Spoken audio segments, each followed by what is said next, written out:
Hey guys, Phil here, aka Polygoing. Welcome to episode 3 of the channel. Still rocking some Dark Souls, as you can clearly see in the background.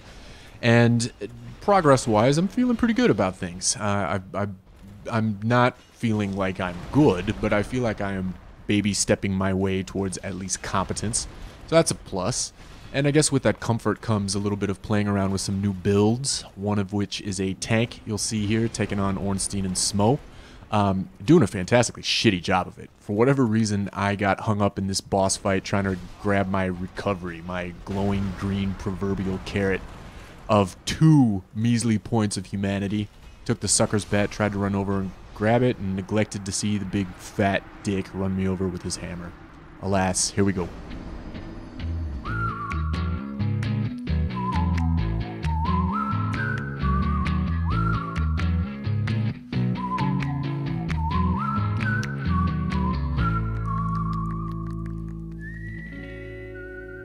All right. So right off the bat, I wanted to say thanks to all of the guys who, I'm from the Midwest, so I say guys to mean people. That's not a sexist thing. But I wanted to say thanks to all the guys that checked out the first couple of episodes I posted. Even got a couple comments. I got a couple subscriptions. That is just spectacular. I've only been at this for a couple of days, so thank you so much for paying attention. Let me know if you want to see other stuff. Leave a comment. I will absolutely respond. I'm small enough to do that.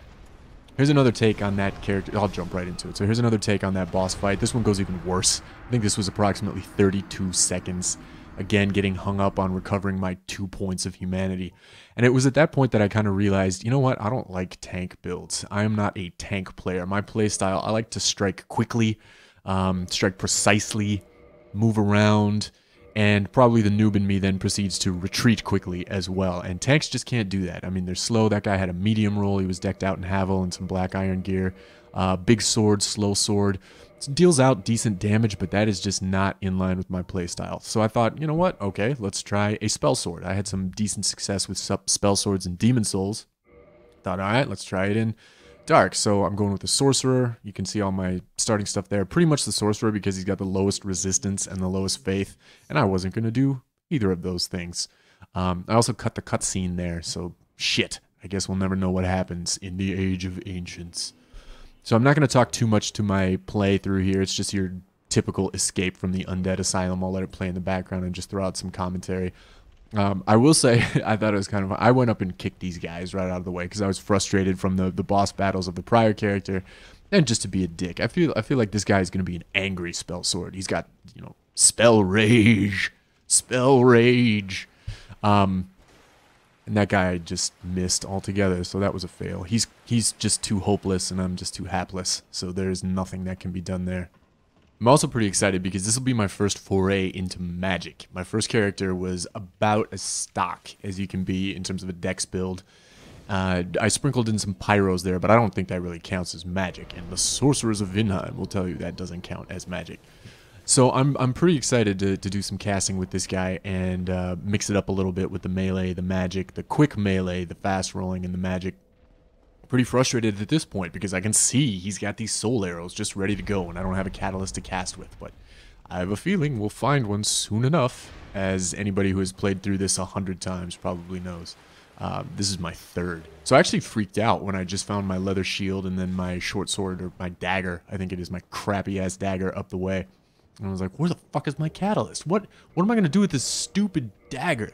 But it righted itself, as you'll see further along. So, yeah, so I'm going to jump off of actually talking to the playing going on in the background and just talk a little bit about builds. Because something that I'm really excited about, something that always got me excited in Demon Souls and pretty much just in RPGs in general, when you start over and you're going to replay something, is that excitement, that blank slate, the fresh snow of having nothing and just you and your imagination thinking, what am I going to make this guy? What am I going to play through as this time? That sounds so stupid and cheesy, but I'm really excited to sort of have the world before me and see where I spend my points and as I build out my spell sword. And granted, I know spell swords are not the most creative builds there could possibly be. They're pretty stock from RPG to RPG to RPG. But maybe I'll find some way to spin it in a different way. Maybe it's with the weapons or the way that I play it. We'll see. I just wish that at this point in time, this guy didn't have such a stupid fucking hat. It's distracting. I can't stop looking at his hat. So, anyways, getting back to the topic at hand, it's kind of framed within the context of Dark Souls, but I think this applies to games in general. Going into a new game, being a new player, but having some experience in gaming. And I'm sorry to keep playing this noob card over and over and over again, but I do think it's relevant because I'm working on this new build. I'm thinking, what do I want to do? And I recently watched a video from Martyr's Brigade. I'm sure anybody that's maybe checking this out has seen something from him. Very popular commentator in the Dark Souls community. And his current series, I guess, he's picking up different builds that he finds on Mugen Monkey that are popular or well-rated or things like that, and trying them out, building them, and then just sort of giving his feedback on it. And in his recent one, he picked up the what he called, I don't know if he called it or if it's actually called this, the standard try-hard build. And even as a new player, I've seen a million of these guys. They're rocking cats, probably a Chaos Blade. They've got the Darkwood Grain Ring and some sort of Vitality Gouge. And they're very successful. And I've been thinking about this a lot as I build my new builds, and even with my first one, who was a Dex build, and I never once picked up a katana. Because I remember the katanas from Demon Souls being not overpowered, but incredibly easy to use and incredibly easy to rely on. And that was something I really didn't want to do when I started playing Dark Souls. I didn't want to be reliant on my gear. I didn't want to be good at katanas. I wanted to be good at Dark Souls. I wanted to be able to use a bunch of different weapons, even though I said I just didn't like tanks. I wanted to at least have the skill set to do so, to be able to, you know, judge spacing and play smartly. And if I wanted to use a katana, great. If it turns out that I really like the katana, great. But I feel like that's one of those trap weapons. It's one of those weapons in games that you start using it and you develop a taste for it, and sooner or later, you're just a katana guy, and you try and pick up something else, and lo and behold, you suck at everything else. And so then you're just sort of, all you've ever done is used katanas, all you've ever done is use, and katana, I guess, could be a metaphor for myriad other things in myriad other games, but all of a sudden you wake up one day, and suddenly you're like, oh shit, I want to do something other than katanas, and you can't. You never developed the skills to do anything other than sort of what was successful early on, what was easy early on. And it reminded me of a conversation I once heard as a child on the silver screen, which is sort of a call out to the title of this episode, where, you know, Yoda is talking to Luke. Luke is getting frustrated with his training and becoming a Jedi. I'm not even going to name the movie. If you don't know fuck you if you don't name the movie, if you don't know the movie. So Yoda is talking to Luke, and Luke is frustrated with his training. Things are going badly, and, you know, being tempted by the dark side and all this kind of thing. And Yoda says, you know, don't do it. It's a trap. You know, once you start down that dark path, forever will dominate your destiny.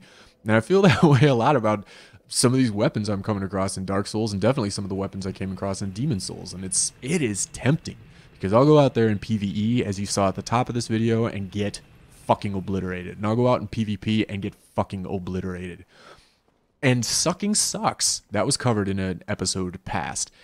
And so it is really tempting to say, you know what? I am just gonna, just this one time, maybe dip my toe into the Katana Darkwood Grain Ring combination and go out and see what happens.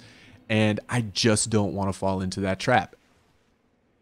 Hate mail prediction. They're fantastic. They're fantastic products. The Darkwood Grain Ring and the Katana. I don't want to do that, because, at least for me, I know that I'm the type of guy that'll go out there with that and probably do decently well, and then get stuck in it. I have an addictive personality, so I'm gonna taste this little bit of success from this gear combination, and then get stuck in it, and then one day I'm gonna say, you know what? I'm gonna go try an S-Stock, and I'm gonna poke my eye out.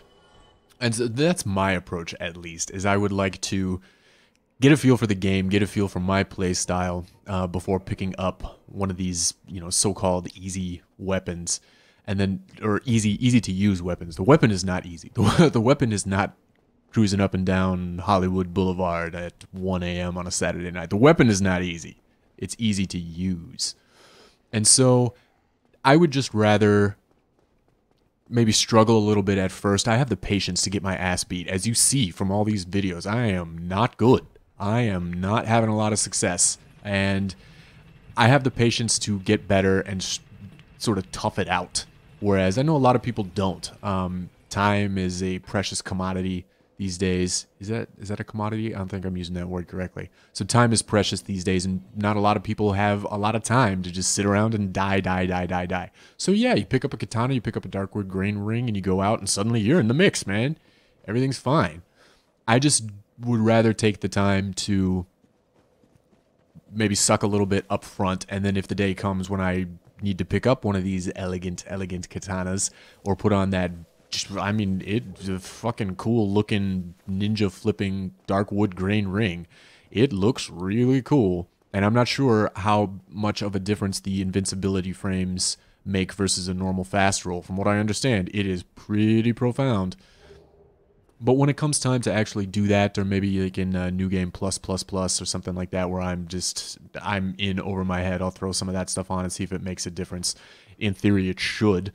But I imagine it's also like, baseball players do this too. When they're in the on-deck circle, they're warming up with 2 bats, or they throw a donut, like a weighted donut at the end of the bat, and they swing with the heavy weapons. And when the baseball players swing with heavy weapons, go out and use my Demon Greatsword, or my Manserpent Greatsword against the Nolan Ryan. I don't know why Nolan Ryan was the first pitcher that popped into my head. Weird. That's probably a testament to my age. I'm old. And so, so they do the same thing. You struggle, and then when it comes time to perform, you're all the much better. Goku and Piccolo did the same thing when they were going to fight Red. I'm just going off the rails with my illusions here. So anyways, that's my approach to it. So I have tried very hard to not, go to the dark side, to take the easy route. I want to be a Jedi. I don't want to be a Sith. More illusions. And I mean, in all seriousness, aside from like the terribly rambly bad analogies, for me, I feel like the best course of action for me in my development is to suck up front, be a little bit bottom heavy.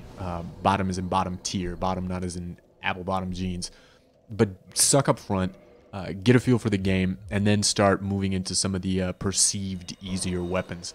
And the only thing I can really draw from on that in terms of the Souls universe is with Demon Souls. I mean, I use katanas in Demon Souls every now and again, and the first time I ever picked one up, I went out there and started winning matches in places that I had been utterly destroyed before, and it was almost frightening because I didn't really realize what was happening. It was just all of a sudden I started winning.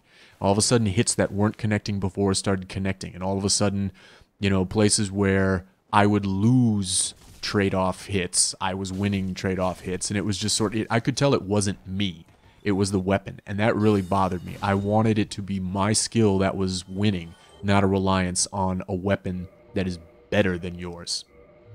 And so that's really the only reason I'm kind of going on about this now and staying away from katanas in Dark Souls, is because I want to be good. I don't want to be good at these weapons. And so I'm feeling really self-conscious here because it sounds like I am just bullying katanas, like I am just picking on katanas for the sake of it, and that's not the case. I'm sure they are absolutely fine weapons. I'm sure they're fucking fantastic weapons because everybody and their dog is using them to basically chop me up into dog food for their dogs that are also using katanas. The thing of it is, it's fresh in mind. That's the only reason I'm picking on these things, because I have had struggles within myself going down that dark path. What I perceive as a dark path. Do I to katana or not to katana? Because here I am, right here, on my way to the Burg, and I know that I'm going to slice my way through some hollows, and I'm going to take on a couple of just seemingly idiotic spear guys that you can kick and swipe through, and then crash my way through some boxes, and that undead merchant is just going to be sitting there, talking like an ass. I'm going to have just enough souls between what I gather along the way and some souls that I have in my inventory to buy the bottomless box and the residence key. And then I'm thinking to myself, you know what? I got magic. I have no need for arrows at this point in the game. You have no purpose except to drop your beautiful, beautiful sword. And I'm wrestling. What am I going to do when I get there? Am I going to hack this guy down and take his katana and then go off and wreak havoc around the world with my melee and magic combo, which of course the world has never seen before? But it's fresh in mind. That's the only reason it seems like I'm picking on it. I think I said this earlier, but the katana is a metaphor for these types of weapons in games. You know what? I've been saying easy this entire time. I shouldn't have been saying easy. I should have been saying advantageous. These weapons provide advantages over other weapons. They just do. That's why all the pros use them. That's why they're so prevalent. They are just advantageous weapons. And I would rather get better than take the advantage early on. But the same thing could be said in Dark Souls for like the Zweihander and being a stun locker, or, you know, the Crescent Falchion in Falchion. Why did I get French all of a sudden? In Demon Souls or anything, or just like beelining for these things and going. So I'm rapidly running out of time. I think I've said my piece in spades over and over again. So thanks again for tuning in. Thanks again for watching. Sub if you like it. Comment. I will definitely respond. And we'll see you next time.